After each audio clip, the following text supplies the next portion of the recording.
안녕하세요. 힐링 토크 회복의 하근수 목사입니다. 네, 안녕하세요. 방송인 이지희입니다.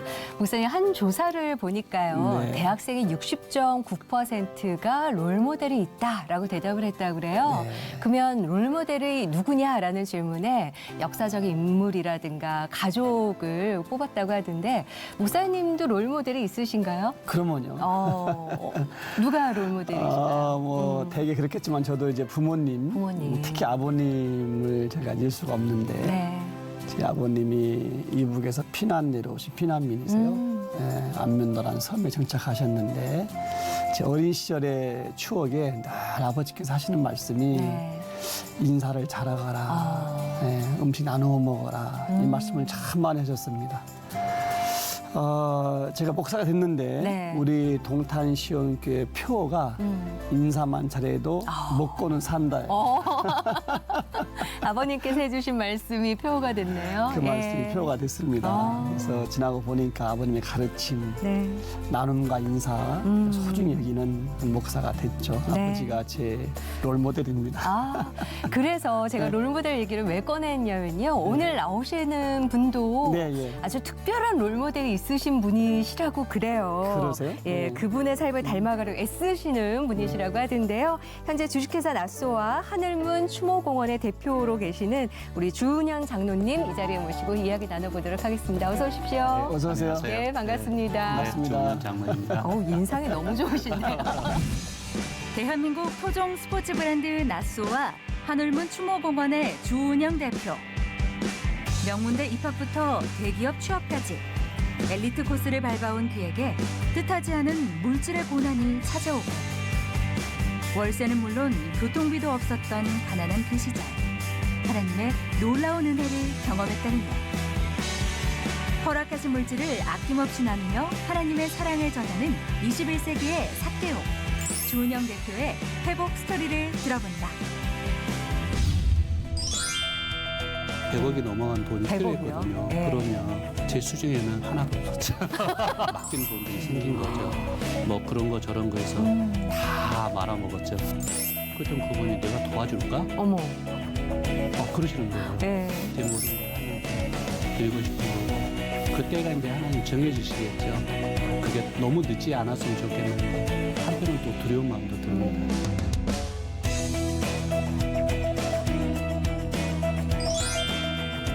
장로님 그 롤모델 특별한 분이 있다고 그러셨는데 네. 어떻게 한번 소개 좀 해주시겠습니까? 네. 제가 팔아서 된 롤모델은 아니고요. 어. 예, 뭐 사실 어려운 상황에 있었었는데 네. 정말 제 삶의 변화를 좀 주고 싶었는데 그래서 정말 끊임없이 기도를 했는데 하나님이 아무 음성은 안 주시는 거예요. 네.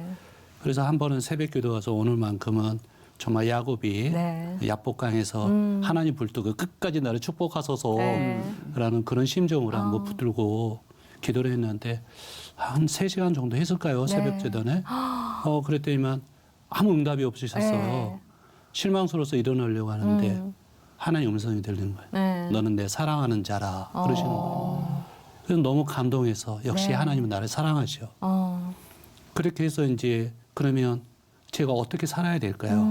당시에는 이제 직장 생활 하다가 잘못돼서 굉장히 어려움을 겪고 있었고 네. 또한 이제 한 번에 이렇게 역전의 기회가 아주 있었지만 또 그걸 또 다 날려버렸었어요. 그랬던 상황에서 대개 그렇듯이 이제 정말 나의 아픔을 딛고 네. 교역자라도 돼야 되겠다. 이제 그런 심정으로 신대원을 가려고 네. 사실 작정을 하고 하나님께 이제 기도 응답을 받기 위해서 기도를 하는데 네. 그때 금요 철야 예배 때 있어요. 이제 다 말씀 끝나고 나서 개별 기도를 할 때 오늘 또 하나님께 내 응답을 받아야 되겠다. 네. 오늘 주지 않으면 안 되신다. 네.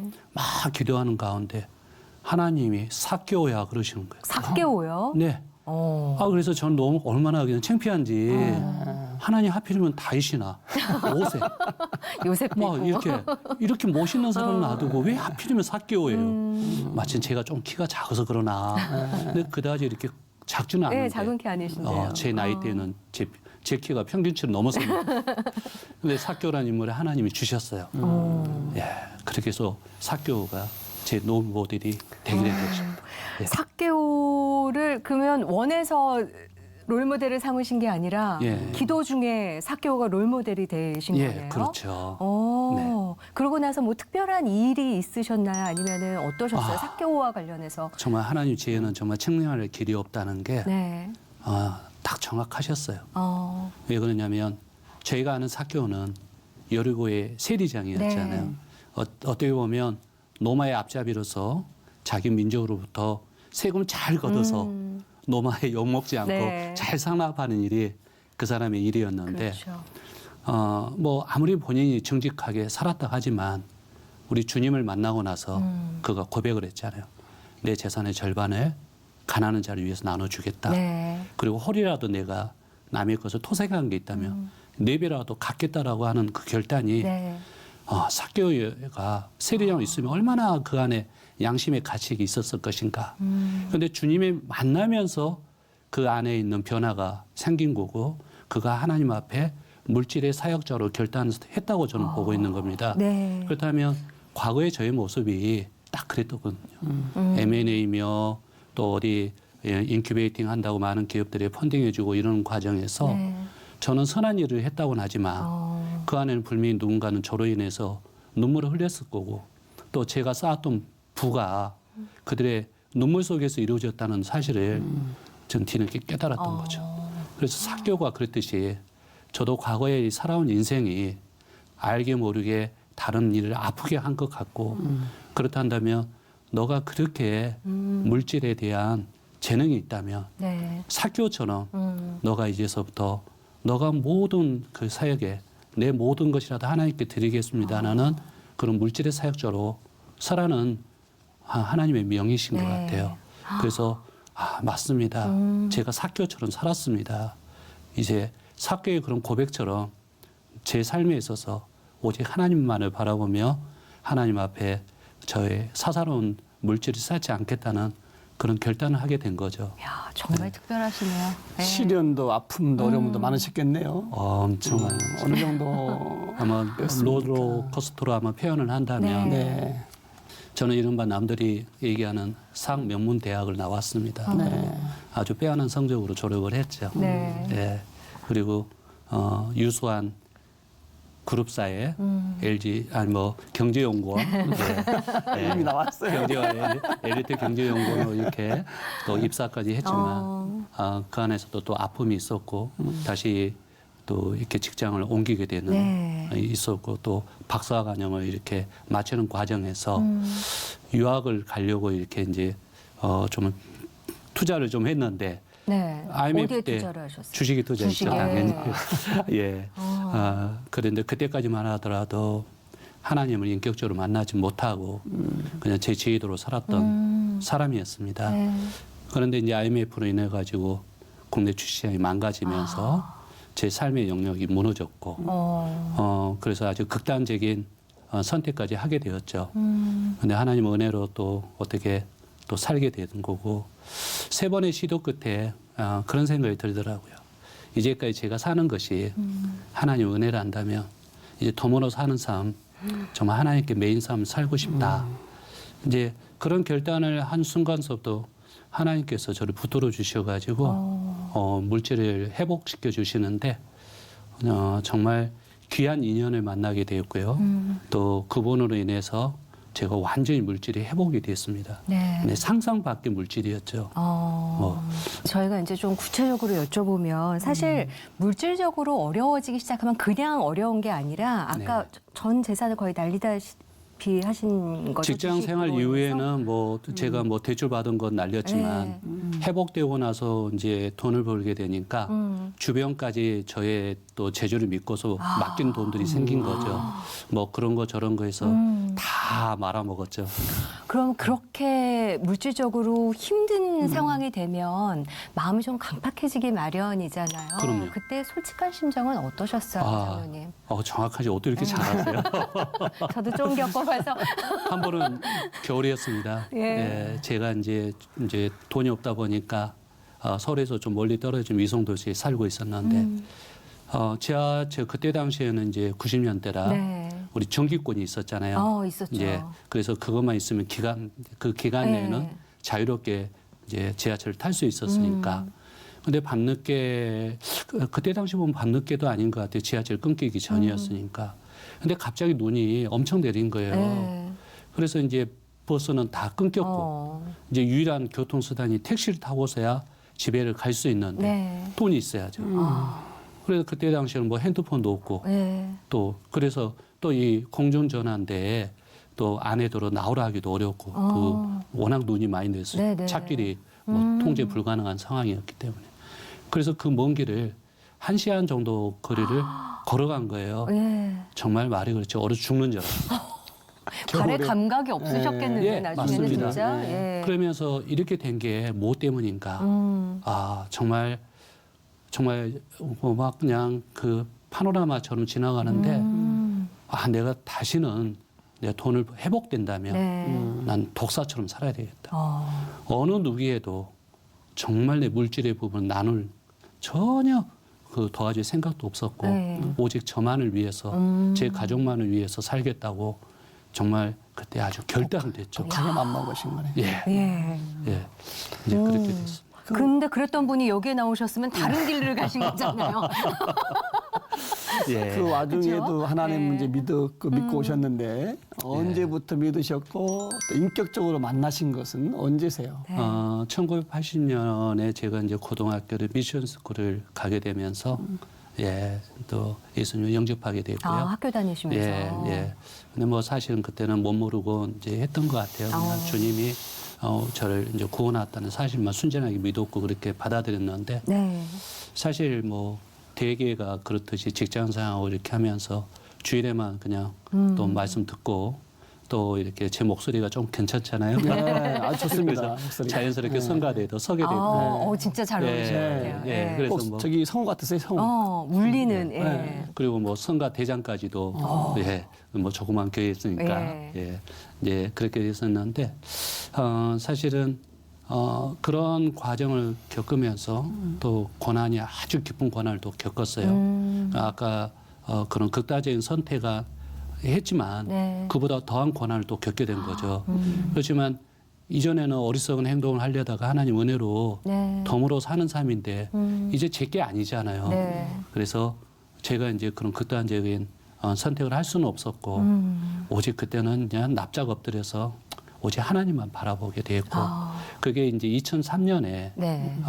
좀 방송에서 우연하게 욥기 1장 21절 말씀 주신 이도 여호와시여 거두신 이도 여호와시니라는 말씀을 그때 정말 듣고서 제 삶에 결단이 섰고 완전히 제 삶의 우선순위를 이제 하나님께 두는 것으로 결단하게 된 거죠. 네. 그때가 아마 하나님을 비로소 인격적으로 만난 시기가 아니었나 싶고요.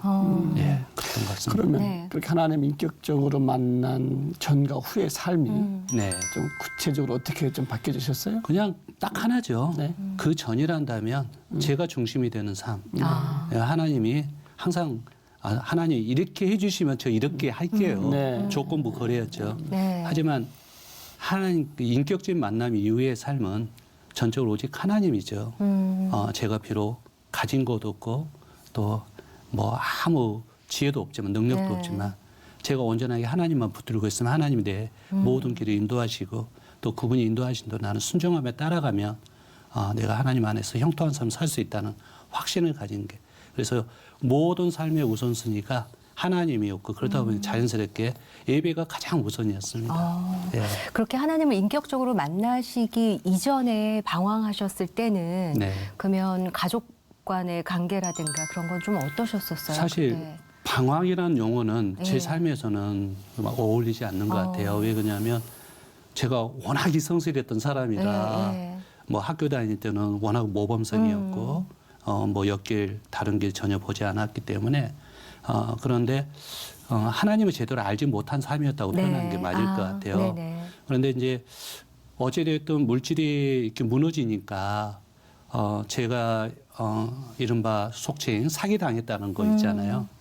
사실 뭐 사기당한 게 아니죠. 저희 정력에 의해서 스스로 자초한 탐욕이 어려움, 고난을 불러들였던 거죠. 그런데 그런 부분들을 회복해 보려고 제가 발버둥을 쳤거든요. 네. 그러다 보니까 자연스럽게 뭐 채무자를 쫓아서 중국도 가고 또 뭐 주일날 아침에 가야만이 이 채무자를 집 앞에서 붙들 수가 있으니까 자연스럽게 또 주일 성수도 못 하게 되고 네. 이제 그러다 보니까 이제 아내하고 갈등의 골이 깊어진 거죠. 근데 아내의 말이 왜 그렇게 하나님을 모르고 사느냐? 기도해라. 네. 또 우리가 예배가 중심이 돼야 된다고 그렇게 아내는 설득했지만 그런 얘기가 저는 철없는 얘기로 들린 거예요. 왜 그러냐면 제가 이렇게 노력하는 것이 네. 저 혼자의 삶이 아니라 내 처자식을 먹여 살리고 하는 건데 당신 왜 이렇게 철없는 소리를 하느냐 그런 생각을 이제 가지고서 심지어는 저는 아침에 일찍 나오고 밤 늦게 돌아갔거든요. 네. 집에 들어갔거든요. 근데 아내가 새벽기도 간다고 아침에 저 나오는 거를 이렇게 간수를 안 해주는 거예요. 그래서 불만이 쌓이게 되죠.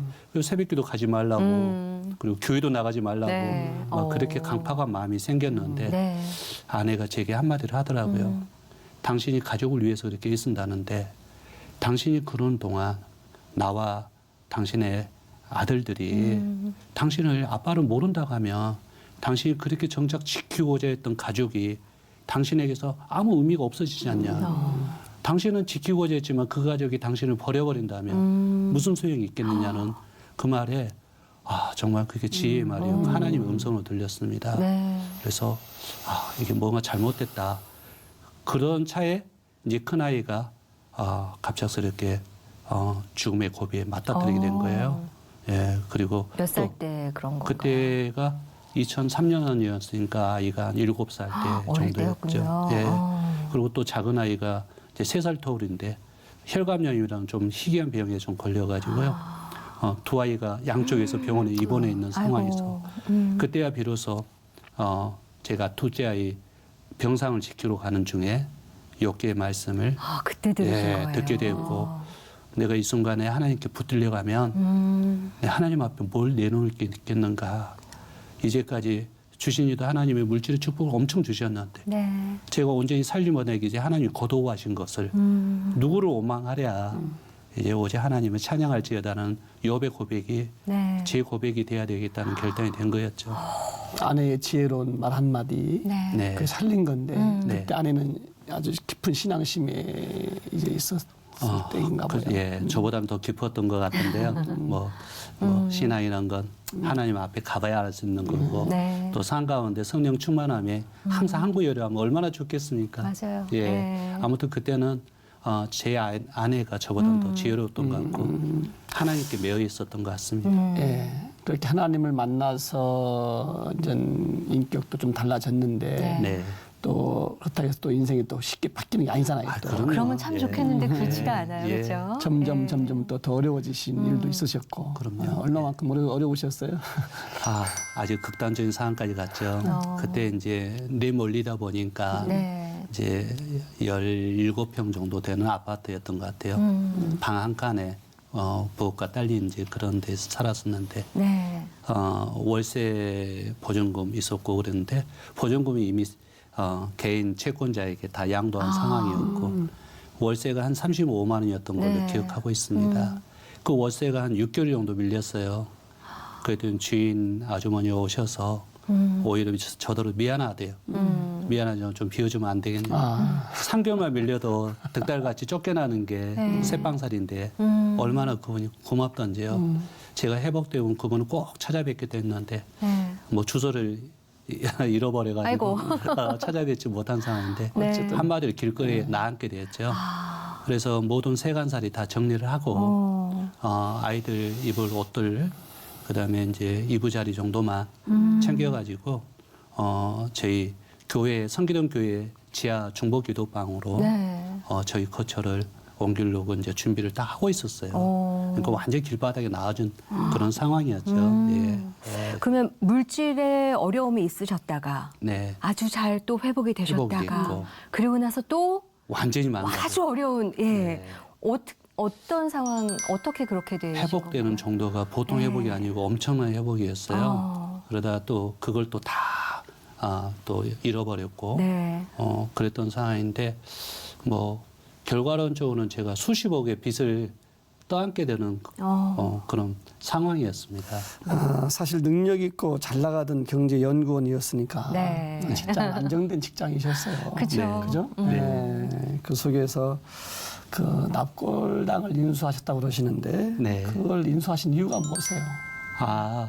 아까 말씀드렸던 한 차례 이제 권한 네. 후에 물질이 회복됐는데 그 물질이 회복된 것의 일부가 이제 그게 뭐 한 수십억 정도 되는데 그 납골당 사업장에 네. 그 지임로 쪽에 이렇게 인수하는데 투자를 했었어요. 근데 이제 사실은 네. 제가 섬기던 교단에서 이걸 추진하고 계시던 분이 우리 교단에서 이 납골당을 인수하고자 하니 네. 지금은 이제 봉안당이라고 이렇게 얘기를 하죠. 예, 봉안당을 인수하고자 하니 좀 인수하는 데 있어서 어려운 부분이 이런 부분인데 네. 그때 제가 이제 집사신 분이었습니다. 우리 주집사가 이 문제를 좀 해결해 주면 네. 우리 제자님 입장에서는 좀 수월하게 좀 일을 진행할 수 있겠다. 도와줄 수 있느냐. 그래서 저는 순수한 마음으로 네. 뭐 돈 벌 생각은 없었고요. 그냥 우리 교단에서 하는 일이고 저 같은 하찮은 집사에게 네. 이렇게 부탁하신 일인데 순종해야 되는 게 아닌가. 사실 이제 그런 마음으로 해서 2002년도에 거기에 이제 투자를 하게 되었던 거죠. 네, 진입로 쪽을. 예, 진로 네. 쪽에. 이제 그 후에 그 전후로 뭐 그냥 많은 기업들에게 투자를 했다가 네. 다 그건 뭐 이제 다 사라지게 돼버렸던 거고요. 근데 나중에 이제 그 회복의 단계에서 하나님의 음성을 듣게 됐고 그러면 물질의 사역자로 서야 되는데 어떻게 뭘 가지고 해야 되나 고민하고 있던 차에 많은 것은 다른 회사에 투자를 했는데 그 회사가 잘 돼야만이 제가 회복이 되는 거잖아요. 네. 제 운명이 다른 사람 손에 달려 있는 거죠. 하지만 제 노력 여하에 따라서 스스로가 개척할 수 있는 거는 이 부동산에 투자한 거, 네. 이 봉안 시설을 어떻게 처리함으로써 회복될 수 있겠다. 네. 이제 그렇게 생각을 했던 거죠. 그래서 이제 다른 건 다 포기하고 그 봉안 시설만 네. 바라보고 이제 터밟기를 시작한 거죠. 아. 근데 계기가 됐던 거는 그 앞에 주임로다 보니까 농지였었습니다. 네. 고구마라도 좀 심어보려고 거기를 갔다가 네. 마침 제가 인수했던 그 시설에 예전에 이제 다른 이름으로 네. 있었는데 버젓이 한국 기독교 추모공원이라는 이름으로 이렇게 딱 있는데 거기에 지키고 계신 분들이 전혀 우리 크리스찬하고 분들이. 무관하신 분들이 지키고 있는 거예요. 혹시 좀 무서운 분들 그렇죠. 예. 그분들인가요? 무서운 분들이. 오. 그래서 제가 지인로 땅에 갈 때마다 그분들이 뭐 계시면 괜히 움츠러들고 오. 예. 그랬던 그쪽에 사기를 당하신 거예요? 뭐 사실 그렇죠. 예. 예. 얽히고 설킨 그런 문제들을 어떻게 풀어가셨어요? 제가 이제 거기 몰래 그분도 몰래 안 계실 때 네. 땅을 받기 시작했죠. 땅 밟기를 시작하셨군요. 그러면서 결단한 게 이산지를 내게 주소서. 예. 무엇보다도 저는 돈을 벌고자 함이 아니라 정말 하나님 이름을 내걸고 전혀 엉뚱한 분들이 네. 그거를 하고자 하니까 그들에게 하나님의 공의가 무엇인지를 좀 보여주고 싶었던 거예요. 그래서 하나님 이산지를 제게 준다면 네. 제가 이 산지를 들어서 하나님께 영광 돌리겠습니다라는 결단을 서게 됐고 터밟기를 하게 되면서 그 벽을 불뜨고서 이제 허락해달라고 기도를 네. 했죠. 근데 정말 우스운 거는 그걸 인수하려면 줄려 그냥 몇십억이 아니라 100억이 네. 넘어가는 돈이 100억이요? 필요했거든요. 네. 그럼요. 근데 제 수중에는 얼마 있으셨어요? 하나도 없었죠. 아니 정말 하나도 하나도 없었어요. 그럼 왜 그러냐면 수십억 빚이 100만 있는데 원 100만 원도 아니고. 없었어요. 왜 그 제가 이제 몸담고 있던 회사에서 거의 비상근이었지만 또 그 회사에 해결해 줘야 될 문제가 있어서 네. 그 사장님이 그래도 생활은 돼야 되니까 그래야 회사 문제를 해결할 수 있으니까 150만 원 급여를 줬어요. 네. 예, 150만 원 가지고 네 식구가 먹어 살아야 되는데 그게 가능하겠습니까? 야. 그래서 제 하루 용돈이 1,000원이었거든요. 그러셨구나. 그러면은 그냥 상식적으로 생각하면요, 목사님. 예. 150만 원 월급으로 내 식구 생활하기도 힘드신 상황에서 100억 원의 납골당 그거를 인수하는 거는 불가능한 거잖아요. 불가능한 일이죠. 예. 근데 그거를 해내신 제가 해낸 게 하나님 건가요? 하신. 어떻게 되신 거예요, 그러면? 정말 이게 하나님이 하셨다라고 네. 고백할 수밖에 없는 게 이제 그 사업장이 한 5번 정도 이렇게 경매가 진행됐었는데요. 그 과정에서 한 2번 정도가 제3자에게 소유권이 이미 넘어갔었어요. 그런데 희한하게도 사자의 아가리를 벌려가지고 꺼내시더라고요, 하나님. 이미 소유권까지 넘어간 거를. 이미 넘어갔는데 네. 5년 무효시켜가지고. 그 표현이 딱 맞네요. 네. 정말 그러신 거예요. 네. 그러면서 저는 돈은 하나도 없는데 시간이 흐를수록 하나님이 내게 주신다는 확신이 생기는 거예요. 그래서 이거를 두고서 구체적으로 기도한 게 어쩌면 2004년서부터 네. 기도를 했을 거예요. 2003년 10월 달에 하나님을 인격적으로 만났고 네. 그러면서 기도 중에 제가 사교란 또 노을 모델도 받았고 네. 그래서 아마 2004년서부터 이산제를 제게 주소서 하고 기도하면서 계속 갔는데 뭐 2005년, 6년에 나무에게 이미 소유권이 넘어갔던 네. 사례가 다시 되돌아오고 이런 과정을 보면서 한 3, 4년을 지켜보면서 확신이 생겼어요. 네. 그런데 이제 그럼 인수하려면 돈이 필요하잖아요. 그렇죠. 아무것도 가진 건 없고. 네. 그래서 어떻게 좀 빌려서라도 한번 인수해 보려고 또 이것저것 안 가본 데가 없죠. 네. 예, 아마 서울 장안 아마 제가 지금 택시 기사를 해도 지금 할 수 있는 게 그 당시 동거 가려고 하도 돌아다녀가지고 지리가. 고목기 다 합니다. 골목길까지. 예. 네. 그 얽히고 설킬 문제를 결국 기도로 풀으신 거예요. 네. 기도로. 성경에 보시면 그 다니엘이 사자굴 들어갔을 때 하나님 사자 입을 막잖아요. 네. 그러니까 지금 상황은 예. 사자 입에 들어간 것을 끄집어내신 거란 말입니다. 이제. 내신 것도 바로 그 말씀 목사님 말씀하셔서 기억나는데요. 네.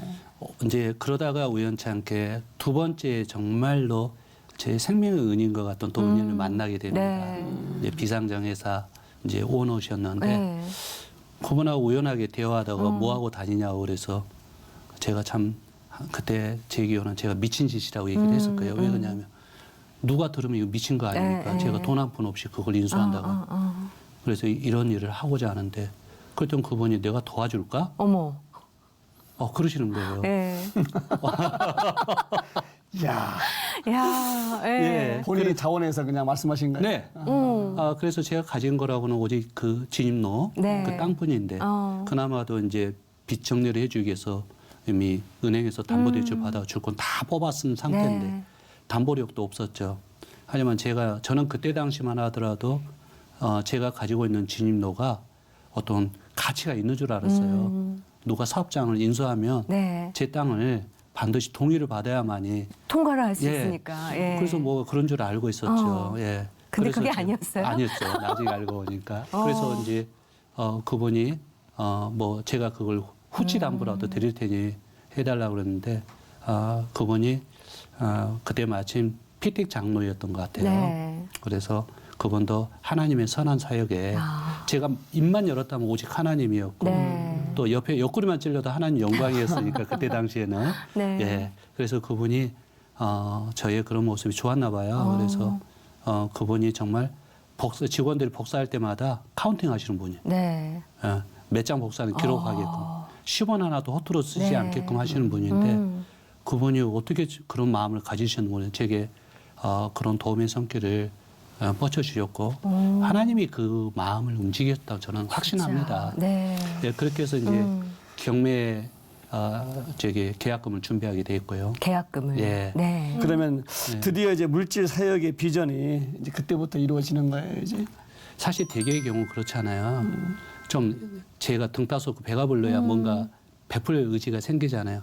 앞서도 말씀드렸지만 그 얼어 죽을 뻔한 네. 그 기억, 내가 누구도 돌아보지 않겠다는 그 결단이 하나님이 행하실 일 앞에 무너지더라고요.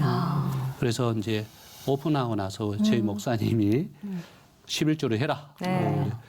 아니 뭐 번 게 있어요 11조를 하죠. 주지 못한 돈들도 예. 많은데 지금. 예. 근데 네. 우리 목사님이 11조를 해야 된다. 그거는 뭐 이익이 나고를 말고를 떠나서 11조는 그러니까 그 11조라는 것은 소득의 11조가 아니라 하나님께 드려야 돼. 하나님 것이라면 하나님께 드려야 되는 부분을 드리라는 거예요. 처음에는 그게 정말 이해가 안 돼서 목사님께 자꾸 대들었거든요. 근데 목사님 말씀 맞았던 거죠. 그래서 그때 비록 어렵고 급여도 못 주는 형편이지만 이 어려울 때 해야 된다. 사역을 해야 된다. 지금 안 하면 나중에 등 따서 배부를 때 정말 그때 욕심이 생겨서 안 하게 될 것이다. 네. 그래서 비투성이었지만 그냥 빚을 내서라도 사역을 시작한 겁니다. 예, 그때 이제 이렇게 시작했던 게 우리 이제 홀사모 네. 그러니까 목회자 분이 갑자기 돌아가셨을 때 혼례 되신 사모님이 네. 그 남겨진 아이들을 양육하고 이렇게 교육해야 되는데 얼마나 어려우시겠어요. 네. 이제 그런 돕는 그런 거 또 장애인 재단 네. 수혜받고 연약한 자들부터 우선 시작했고요. 그다음에 섬기는 교회 이제 선교 사업 쪽에 이제 시작하기 했고 많이 됐었습니다. 예. 일단은 그 납골당 사업은 회복이 됐고 네. 정상적인 위치에 왔고 네. 네, 이런 상태고 또 다시 여호수아처럼 하나님을 향한 그 열정을 갖기 위해서 또 찾기 위해서 네. 또 다른 사업을 시작하셨다고요. 멈추시지 않으시는군요. 우리 목사님께서 너무 이렇게 칭찬이 과하신데요. 네. 사실은 뭐 제 하늘문 가지고는 사역하는데 한계가 있어요. 네. 왜 그러냐면 뭐 이렇게 어려운 형편에 놓이는 이렇게 장례나 이런 데는 제 하늘문에서 이렇게 하는데 전혀 지장이 네. 없지만 경사스럽고 좋은 자리에 추모원 하늘문입니다라고 소원한 다음에 받고 싶어도 안 받으면 못 하고 이게 그게 또 한계가 제약이 있는 또 거예요. 그렇네요. 예. 그래서 제가 이제 평상시에 이렇게 선교 나가다 보면 네. 축구공 이렇게 한 번씩 줬을 엄청나죠. 때 선교지에 아이들 네. 대박인 거예요. 그래서 마침 또 지인을 통해서 나소가 매물로 나왔다길래 네. 스포츠 용품 네. 나서 예, 말씀하시는 그렇습니다. 거죠. 네. 공 만드는 토종군인데 네. 네. 이게 이제 47년을 살아왔던 71년에 설립돼서 순수하게 국내에서 이렇게 스포츠 브랜드의 어떤 선구자 역할을 해왔던 회사였는데 이게 어려워져 가지고 이제 매물로 나온 거예요. 그런데 이제 제가 마침 그런 결단도 있었고 네. 스포츠 선교를 한다면 이거 탁월한 선택이 아니었을까 이제 그런 마음이 생겼던 거고요. 그럼 네. 이제 낯소를 인수하신 거잖아요. 네. 인수하시고 나서 보람이랄까? 이거를 정말 요때 요걸 선택하기 잘했구나 하셨던 일이 있으실까요? 네. 이제 결정적인 것은 사실 이 낯소 본사를 회복시키는데 이렇게 시간이 더디 걸리고 어려웠던 거는 여기에 얘가 딸려 있었던 거예요. 어떤 애가 딸려? 아직 이해가 아주 중환자예요. 그게 바로 인도네시아 현지 법인이었는데 인도네시아 현지 법인의 종업원이 한 300여 명 되는데 네. 2017년 5월 달에 제가 인수하면서 실사를 갔었을 때 이제 야반 도주 딱 준비하고 있었던 상황이었어요. 급여가 한 4개월치 밀렸었고 또 원자재 미지급금도 상당했고 네. 그래서 야반 도주밖에 대안이 없었던 상황이었어요. 그런데 이제 제가 이제 듣기로 많은 기업들이 야반 도주를 한다. 그런데 이제 제가 낯소를 인수한 게 하나님의 기업으로 네. 세계를 바라보면서 나가겠다는데 이 정작 인도네시아에서 야반 도주하면 얼마나 부끄러워요. 아니 될 말이죠. 예. 네. 그래야만 되는 거예요. 또 그때 또 괜시리 또 애국심이 발동하는 거예요. 대한민국 국민으로서 부끄러운 짓 하고 싶지 않다. 또 이런 마음도 드는 네. 거예요. 그런데 이제 결정적이었던 건 그 인도네시아인들 무슬림 국가거든요. 거기가. 그런데 거기는 또 우리 선교가 자유로워요. 네. 기독교인들이 가서 선교하는데 아무런 제재가 없어요. 그래서 그래 어쩌면 하나님이 이걸 허락하신 게 이 땅에 복음의 씨앗을 뿌리는 건데 내 예면하던 이건 하나님 기업인데 내 의지가 아닌데 네. 그래서 하나님의 일하심을 한번 또 기대해봐야 되는 거 아니냐. 그래서 이제 그 어려운 결정을 한 거예요. 그거를 살리기로. 네. 근데 이것도 알고 보니까 너무 많은 자금이 투입되는 거예요. 근데 그 어렵게 힘든 거를 해냈어요. 그래서 회사를 이제 회복시키기 위해서 구조조정이 불가피했고 또 구조조정을 하게 되면 당연스럽게 생산성이 저하가 되는데 네. 생산성을 유지시켜야만 됐어요. 낱개를 잘 맞춰야만이 오다가 계속 축소되는 그렇죠. 상황이었기 때문에 그거를 확보할 수 있었어요. 이렇게 됐었는데 인도네시아 공장의 가장 최대 거래처가 미국에 있는 법인이었는데 거기가 우리 최대 거래처인데 계속 오다를 줄여가는 거예요. 그래서 안 되겠다 싶어서 지난 겨울에 네. 제가 미국을 방문했습니다. 가셨나요? 네. 그래서 갔더니만 뭐 대뜸 나오는 소리가 과거에 너희가 우리 회사를 얼마나 힘들게 했는지를 얘기를 하는 거예요. 세 차례나 네. 우리를 완전히 망가뜨렸다. 아, 어겼었군요. 이거. 예. 네. 근데 제가 인수하기 전의 일이었죠. 그래서 난 다르다. 근데 그거 가지고 익스큐스가 되겠어요. 네. 근데 제가 그랬죠. 가만히 보니 그분이 크리스찬이에요. 이제 크리스찬인데 이제 그 캐톨릭 신자였던 거죠. 네. 그리고 아버님이 그 한국전 참전 용사였고 그래서 그분은 붙들고서 그랬죠. 난 인도네시아 공장을 인수했던 건 정상시키고자 했던 건 그들에게 하나님의 사랑을 심어주기 위해서였다. 근데 당신도 크리스찬인데 나와 더불어서 인도네시아에 우리 하나님의 사랑을 좀 심어보지 않겠느냐. 아, 그랬더니 이분이 갑자기 저녁 시간 되네요. 네. 근데 저녁 식사 초청을 하고 나서 돌아왔더니만 오다를 2배를 물려주시고. 그래서 이제 인도네시아 법인이 최소한 살아갈 수 있는 길을 네. 열어놨잖아요. 그래서 이제 저도 자신 있게 이번 2월 달에 다녀왔습니다. 그래서 거기 이제 간부직 사원들하고 간담회를 가졌는데요. 저는 우선 미안하다고 그랬죠. 당신들 어려운 상황인데 구조조정해서 미안하다. 근데 구조조정해서 막 그냥 무작정 쫓아낸 게 아니고 근무 태만하더니 회사가 망가지는 과정에서는 노조가 강성화되고 또 근무를 태만한 사람들이 네. 생기게 되잖아요. 그런 이제 그냥 불량 근로자들은 정리하고 또 몸이 연약하지만 아직 일할 수 있는 의지가 있는 분들은 정규직에서 사퇴시키고 계약직으로 재계약을 해서 고용을 했죠. 이제 그런 과정들이 있었는데 그분들이 그걸 다 이해를 해주셨어요. 그래서 그게 고맙다고 제가 그랬죠. 그리고 이 어려운 가운데서 열심히 해서 네. 생산성을 유지시켜 준 것에 대해 고맙다. 그랬더니 저는 이 사람들이 아무것도 모르는 사람들인 줄 알았어요. 아니더라고요. 그분들도 다 생각이 있고 지혜가 있더라고요. 그분 중에 한 분이 공장장이 네. 그러시는 거예요. 이미 사실 망해버린 회사 아니냐. 그 회사를 이렇게 회복시킨 게 정말 쉽지 않았는데 당신이 회복시켜서 고맙다고 그러더라고요.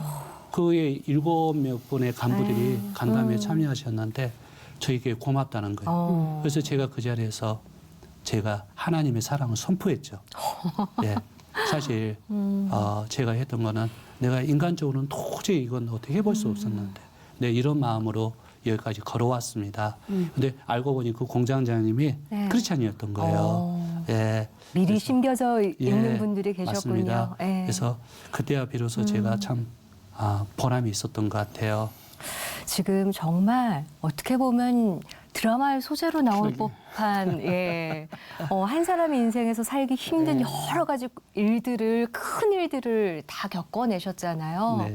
그러면 주장로님이 그런 큰 일들을 겪으실 때 옆에 계셨던 사모님은 어떠셨을까? 예, 저도 이제 여자이다 보니까 네. 궁금해지네요. 예. 네. 아내는 그 얘기를 해요. 어느 날 자다 깨어나다 보니 이렇더라라는 건데 지난 과거에 그렇게 어려운 상황이 정말 이렇게 풍전등화처럼 이렇게 스쳐간 것 같았지만 네. 아내는 그 안에서 많은 상처가 있었어요. 그래서 그 어려운 시절에 제가 밖에 들어오면 제 눈치만 보는 거예요.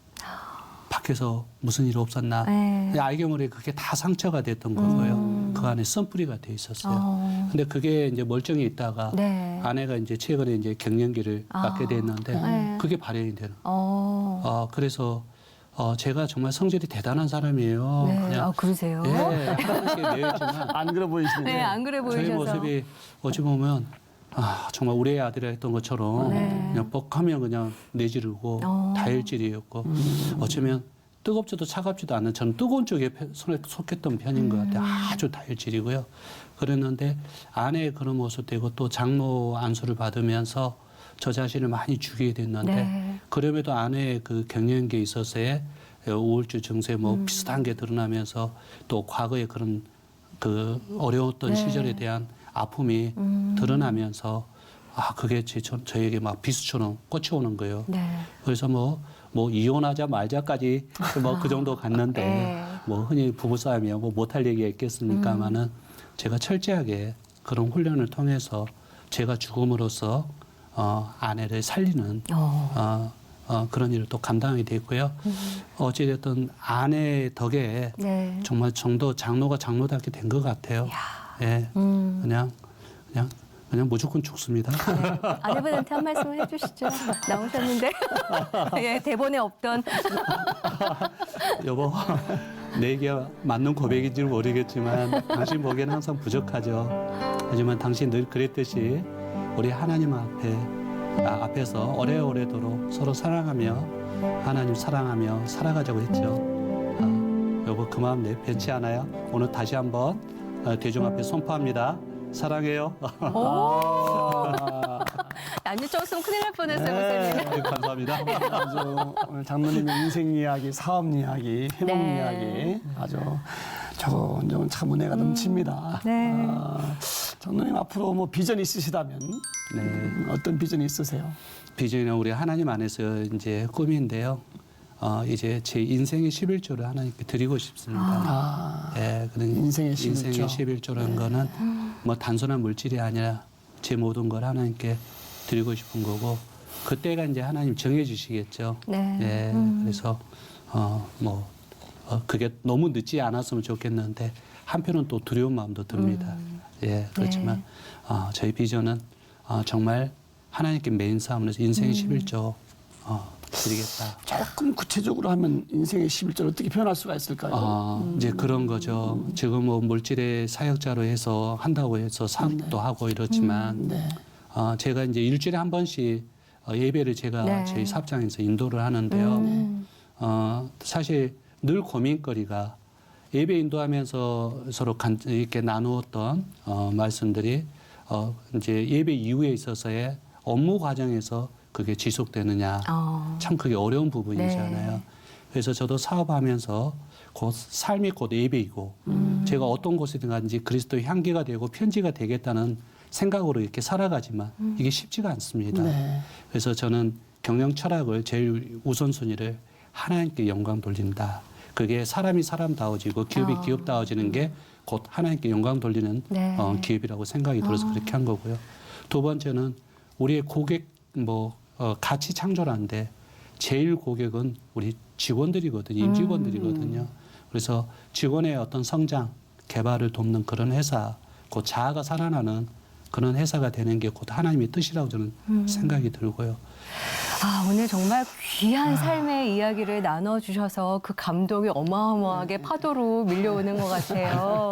예, 굴곡이 크셨던 만큼 파도의 예, 높이도 엄청납니다, 오늘. 예. 또 그렇게 마지막으로 기도 제목 있으시면 예, 부탁드릴게요. 앞서 말씀드렸다시피 뭐 2개 사업장 운영하다 보니까 많은 일들이 벌어졌는데 이런 모든 일들이 영적 전쟁인 것 같아요. 결국 그래서 제가 영적 전쟁에서 무너지지 않게끔 영적으로 잘 무장된 성령 충만하고 무엇보다도 영 분별력 있는 그런 사람이 그런 사업가가 되기를 원하고요. 이제 두 번째는 제가 사업장을 들어서 초심을 버리지 않고 오롯이 하나님 기뻐하는 모습으로 사람 기뻐하는 거 하나님 기뻐하는 그런 사업장으로 잘 이렇게 가기를 원합니다. 네. 그래서 어떤 때는 나소가 지금 힘들지만서도 정상화돼서 하나님 영광 드러내기를 오직 그것만을 바라는 뿐이죠. 네, 저도 오늘 말씀드리면서 네. 장로님의 그 회복의 인생의 키워드를 한 서너 가지 잡아봤는데 네. 첫 번째는 그 목사님 배우에 계셨고 네. 목사님 그 어려울 때 11조 하라고 손해 보는데 너무나 제가 그거 존경하는 저는 못해요 그런 말 목사인데 그 목사님 너무 대단하신 분이시고 또 10명의 정탐꾼이 되든지 2명이 되든지 선택하라고 네. 좀 귀한 목사님이신 말씀이셨고 그다음에 이제 우리 부인 되시는 아내의 그 신앙과 또 중간중간 지혜로운 말씀 또 하나의 키워드 네. 그리고 마지막으로 이제 우리 장로님의 기도 그리고 하나님께서 잘 인도해 오신 결과가 오늘 회복된 인생이셨구나. 저희가 참 은혜를 많이 받았고요. 집사님이 우리 장로님의 그 비전과 기도가 다 이루어지시길 같이 저희들도 응원하겠습니다. 아멘. 네. 감사합니다. 정말 하시는 일에 하나님의 영광이 드러나시길 저희도 또 기도하도록 하겠습니다. 아멘. 오늘 말씀 나눠주셔서 감사합니다. 네, 감사합니다. 감사합니다. 예.